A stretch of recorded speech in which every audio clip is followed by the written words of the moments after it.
เดี๋ยวสบายดีอันนังขอโทษชื่ออย่างน้อ ชื่อลูกน้อย อยู่บ้านแดน สุดนี่ บ้านสมมีเนาะ เลย อันยักถามมาเรื่องปัญหาสุขภาพผ่านมาเจ้ามีปัญหาเรื่องใด คือตลาดถ้าหนูการหน้ามันมุกแบบทาเกียงการหน้าเยอะเลยมันจะชนชน เจ้ามาบอกก็ได้แล้วแบบว่าผ่านมาเราเป็นหยัง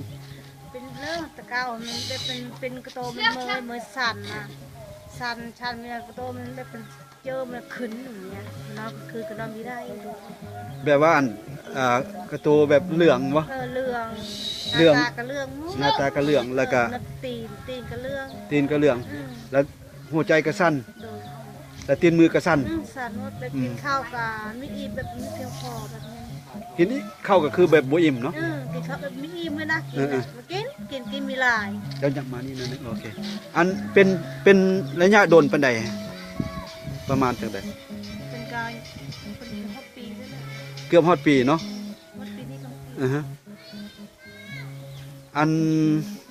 แล้วเฮาเฮ็ดอะไรค่อยดีมันเป็นจังซั่น กินยาเนี่ยนะ กินยานี่เนาะแล้วเฮากินนั่นหลายปานใดสำหรับยามหัศจรรย์สมุนไพรนี่ กินละสองปอง สองป้องเนาะเดี๋ยวนี้หันบ่เมื่อยแล้วบ่หนังบ่เมื่อยแล้วเนาะแข็งแรงเนาะก็หัวใจก็บ่ได้สั่นมือก็บ่ได้สั่นเนาะ กินศพไปได้เลือดเลยเด้แต่ก็แตกมากินศพ โอ้แบบนี้นี่หน้าตาก็มีสีขึ้นมาแบบซบกระแดงขึ้นแล้วเนาะ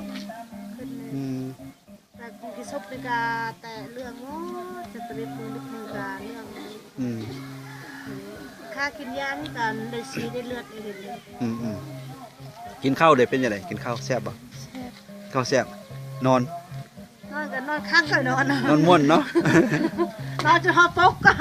ตีนอนพอมันเป็นเลยนอนแทนนอนว่านอนอ่ะ อืม มันนี่นอนมาเอาเนี่ยเป็นตัวเทปตัวเดนลูกตายพอบอลทามันลงกระดาษเลยว่าพี่เหลือลูกว่า